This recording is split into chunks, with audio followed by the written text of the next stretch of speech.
Çka do të ishte udhës të bëhej, të mos kishte zgjedhje të reja, se një proces i ri zgjedhor nuk do të sjellte asnjë ndryshim edhe asnjë benefit për Republikën e Kosovës. Zgjedhjet e përsëritura mund të lëvizin rezultatet aty këtu me një rikonfigurim potencial të ri nëse Vjosa Osmani ose i bashkohet ose ribashkohet LDK si parti apo formon një koalicion prapë me LDK-n me një iniciativë të ngjashme si atë me iniciativën Guxo, mirë po nuk besoj që do të ketë ndryshime drastike në rezultate të cilat do të ndryshonin dhe rikonfiguronin elitën politike në Kosovë. Kështu që e udhës do të ishte e para të vazhdohej puna e qeverisë, sepse është me rëndësi jetike, po flasim më vonë edhe për integrimet, flasim më vonë për dialogun, ka procese shumë të mëdha jashtë, por dhe procese brenda të cilat janë shumë me rëndësi dhe duhet të punohet në mënyrë shumë dinamike që të kompenzohen ato 2 vite pa një qeveri legjitime dhe se kush do të jetë president apo se si do të arrihet deri te ajo pikë, atëherë partitë politike nuk ka qenë kur për një emër të caktuar, konsensual apo jo konsensual, apo një figurë të cilën edhe sot Zoti Hoti e pati një deklarat e kishte vizatuar figurën e presidentit, mirë po nuk ka qenë kur që shatë emri, janë dinamikat politike, është fuqia politike dhe loja në mes partive politike që mund të zgjidhë këtë çështje në fund. Ka shumë paqartësi në këtë mes, thënë drejtën ka dhe jo transparencë të madhe, ndonë se kur po zhvillohen takime po lajmërohen që ka takime, pastaj po ka mesazhe të ndryshme nga parti e interesat ndryshme aty brenda, por çfarë është e paqartë është se ju folët që si do duhet të ishte, cila është çka i përshtatet vendit tonë, cili është interesi i Kosovës në këtë rast. Por në anën tjetër, sikur gjitha partitë thonë që ne nuk duam të shkojmë në zgjedhje, ndërkohë secila po përgatitet për zgjedhje. A jepni ju fort kuptim kësaj? Edhe pse për shembull, sidomos po e përsëris si pyetje të mysafirëve që i kam, vetëvendosjes do i përshtatej një cikël i ri zgjedhor, kur ka 51% pushtetit, ka kryeparlamentarin, kryeministrin, ka qeverinë e vetme, qeverisë pra e vetme, pse do duhej, çfarë do i konvenonte një polizjetjas. Prandaj edhe po them që në moment të fundit do të kemi një marrëveshje, sepse partitë edhe pse normalisht po përgatiten për zgjedhje janë në fushat, presidenti Osmani, ish-presidenti Osmani është në fushat politike, edhe partitë e tjera, mirë po të gjitha partitë i druhen një procesi të ri zgjedhor. E para vetëvendosja ka shumë për të humbur, vetëvendosja normalisht që është një hap para në lojë, sepse nuk i ka pritur partitë e tjera dhe nuk ka bërë asnjë marrëveshje për qeverisje, i ka vazhduar ato që ka mund t'i vazhdoj e vetme, dhe i ka lënë çështje në cilat i duhet opozita deri në moment të fundit sepse ka avantazh në lojë. Gjatë kësaj kohe duhet të ceket se vetëvendosje është duke menaxhuar buxhetin e shtetit. Është një buxhet i cili është mjaft gjeneroz, ka skema sociale, domethënë ka rrugën e 13, diçka të cilën është për herë të parë duke u aplikuar në Kosovë, edhe pse veç në sektorin publik, kështu që ka incentiva shumë të mëdha sesa edhe ata shumë të madh në lojë në raport me partitë politike të tjera. Të tjerat edhe pse normalisht e kanë të vetmen levë ndaj vetëvendosjes numrat për presidentin, sepse nuk kanë fuqi tjetër politike, po e shtyjen deri në fund lojën në një mënyrë duke bërë bluff, po që të dyja, se e treta ne kemi diskutuar që ka gjasa të mos kaloj pragun, sidomos nëse Vjosa Osmani hyn në lojë partijake politike. Të dyja do të jenë të rrezikuara, andaj nuk i konvenon asnjë partije, edhe pse po përgatiten për më të keqen, prapë besoj që në fund do të ketë një zgjidhje, sepse i ka ardhë fundit cikleve zgjedhore. Po thoni do të ketë një zgjidhje? Duhet të ketë. Okej, duhet. Para një fushat e cila përveç se e shtron rrugën për pjesëmarrje në politikë partijake, që është shumë interesant sepse ne zonin Osmani nuk e njohim politikisht. Ne e njohim zonin Osmani si pjesë e LDK-s, e cila ka funksionuar brenda kryesisht, sidomos kur ka qenë kandidate për kryeministre, ka funksionuar kryesisht në bazë të kornizave të cilat i ka dhënë LDK-ja aso kohë. Edhe pse aty këtu ka pas disa dalje nga ato korniza. Pastaj, kur garoi për presidente ishte së bashku me zotin Kurti, dhe lista Guxon nuk ishte definuar mirë politikisht, nuk ka qenë as parti politike.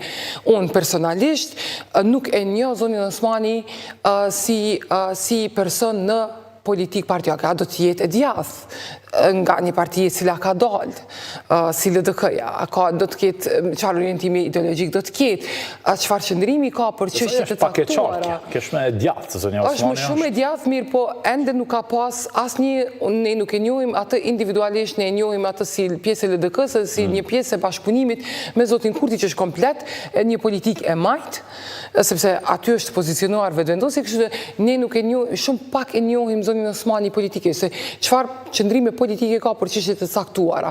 Ka qëndrime të përgjithshme në raport me dialogun me Serbinë, në raport me BE-n, dhe domethënë mesazhe të cilat i ka quar si presidente e Kosovës, sepse normalisht ajo ka udhëhequr me politikën e jashtme dhe nuk është përfshirë shumë në dinamikat e brendshme.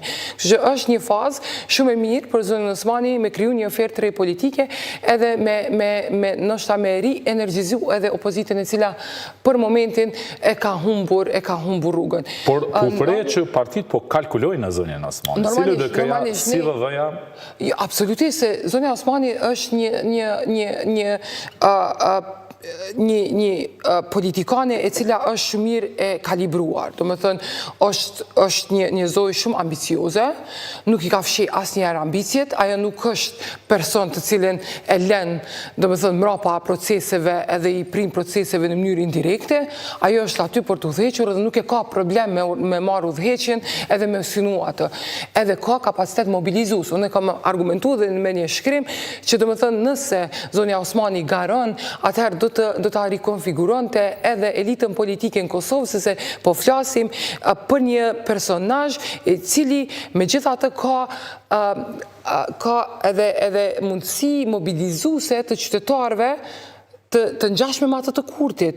E ka karizmën, e ka leadershipin, edhe atë pjesën e mobilizimit të qytetarit, për cilin opozita mundet me mësu shumë. Prandaj është, domethënë, për Lumir Abdigjikun e LDK-s do të ishte një kalkulim shumë i mirë ta kthente, sepse normalisht rrezikohet LDK sepse nuk ka pasur performancë të mirë në zgjedhjet e kaluara, nuk ka ndryshuar asgjë përveç një kryesisë e cila prap ka emrat e ngjashëm dhe partia nuk ka pas kohë me u reformu.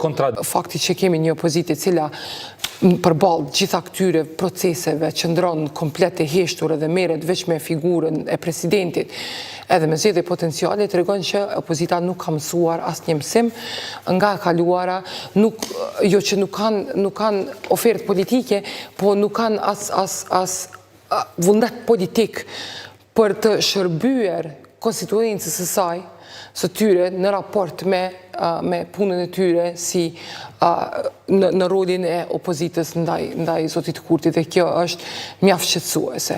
Në anën tjetër, do të thënë, dialogu me Serbinë normalisht që ka pasur ambicje nga BE-ja që të rifilloj procesin pas zgjedhjeve në Kosovë.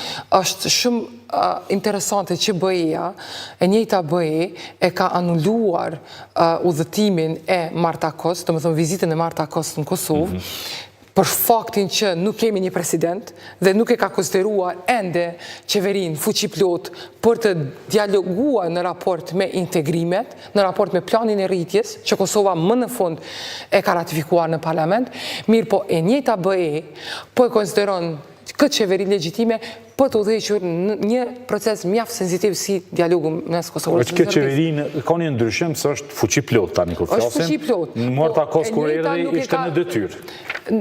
Absolutisht, mirë po. Do me thënë, qeveria ka qenë aty ka pasur normalisht një tronditje mas vendimit të zonës Osmani për të shpërndar parlamentin, mirë pa e u sqarua.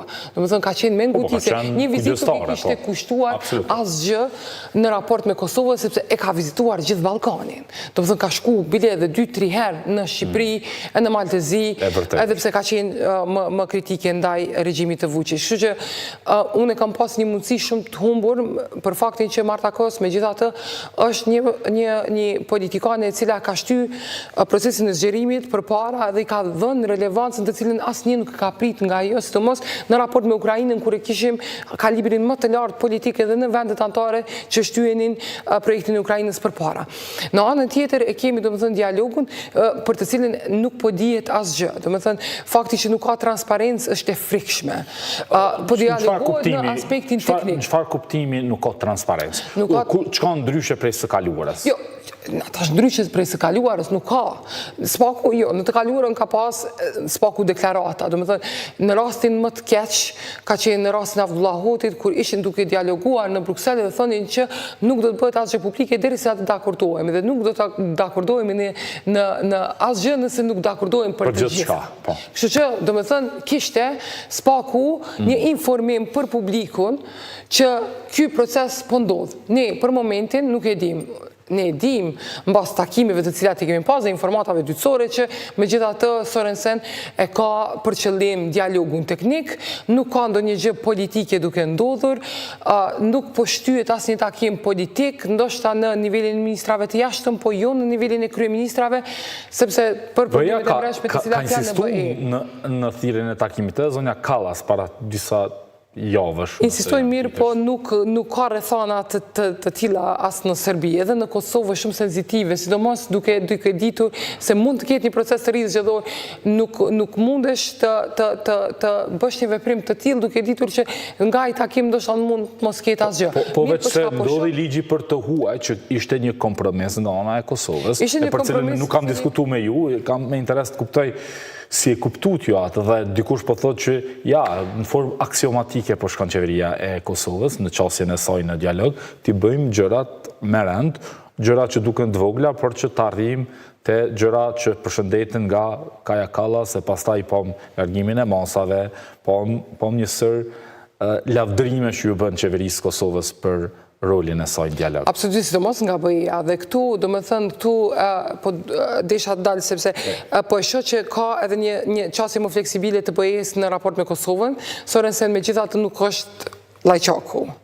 Sorensen apo Kallas nuk është Borrell. Kështu që ka megjithatë një rikonfigurim politik brenda BE-s që mund të përdoret në favor të Kosovës. Ishte domethënë kompromisi i cili u kritikua shumë nga zërat opozitar në Kosovë, mirë po ajo i hapi rrugë për të ndryshuar qasjen në raport me BE-n, mes Kosovës dhe Bashkimit Evropian. Në anën tjetër kemi u bën një gjë për të vazhduar pastaj me integrimin e shëndetësisë edhe edukimit që sipas qeverisë Kosovës do të ulte relevancën apo do ta bënte të pavlefshëm argumente të cilat më së shumti përdoren në raport me asociacionin. Dhe domethënë kështu ishte logjika. Tash se sa kjo do t'i shërbejë Kosovës është ende e paqartë, është shumë e rrezikshme sepse domethënë devil is in the details, domethënë në detaje të cilat shumë shpesh një presje, unë kam thënë që në raport me dialogun Kosovë-Serbi një presje kushton shumë sepse po flasim me një vend i cili megjithatë e ka kapacitetin diplomatik dhe i ka resurset për të qenë jo veç një hap, po shumë hapa para Kosovës në raport me BE-n dhe në kuadër të këtij procesi. Kështu që megjithatë po e shoh një klimë pozitive që Kosova mund ta përdor.